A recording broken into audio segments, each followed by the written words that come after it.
people yesterday that were on TV basically talking a whole bunch of gibberish about this John Morant issue that left a lot of us out here totally confused. So what we want to do is we want to play exactly what Charles had to say here about the John Morant situation and his take on what people like JJ Redick, because he was the most prominent voice out there that made this particular point. And then we're going to come back and react to his comments. Take a listen to what Charles Barkley had to say there. Well, first of all, I got to say something, man. We got some idiots, some fools, some jackasses on television that really just piss me off, talking about Josh should make a stand saying he didn't break any laws. He didn't do anything wrong. We're in a state where you can carry your gun. Those guys are just freaking idiots. And I only say freaking because y'all won't let me say what I want to say. We don't pay for it. It pisses me off when I hear guys say that, yo, man, when you're making $100 million a year to play sports, your life changes.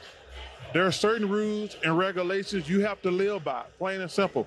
You can't do stupid stuff. That's the trade-off. Now, if you want to do all that stuff and give all that money back, more power to you. You can make that stand. Say, you know what? I want to do what I want to do. I want to flash my gun and make videos and do things. Okay, that's fine. But you can't make money on the NBA doing this stuff. I just hope that he grows up and realizes, like, yo, man, first of all, you're not a thug. You're not a criminal.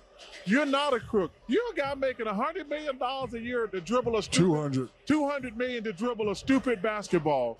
And you hit the lottery. We all hit the lottery to do something. There's people out there work 9 to 5, 8 and 9 hours a week, gonna make $25,000 a year. They will kill to be in our situation. And, you know, Kenny's right. At some point, it's not your friends. Bill Parcells used to always say, and I love it, he says, yo, man, you just an unlucky dude. Bad stuff happen around you all the time. You just an unlucky dude. No, man. You got to look in the mirror and say, yo, you know what? Maybe I'm the problem.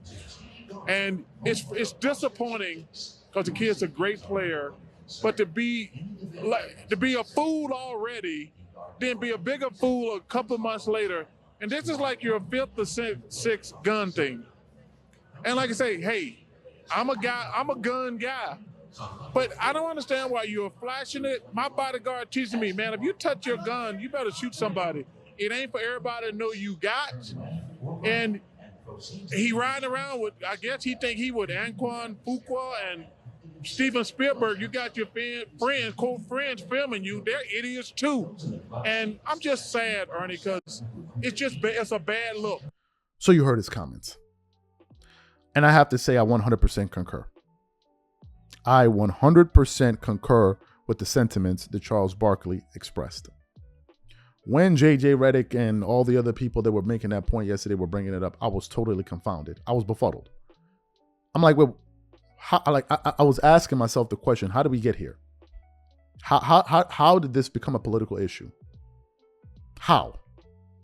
How are you guys drawing this parallel? Number one. Number two, stop with this thing of, oh, we're coming down on a 23. We need to stop.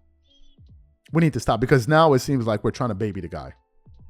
John Morant is a professional that works for a multi-billion-dollar industry that pays taxes. He's a father, etc. That is not a little kid.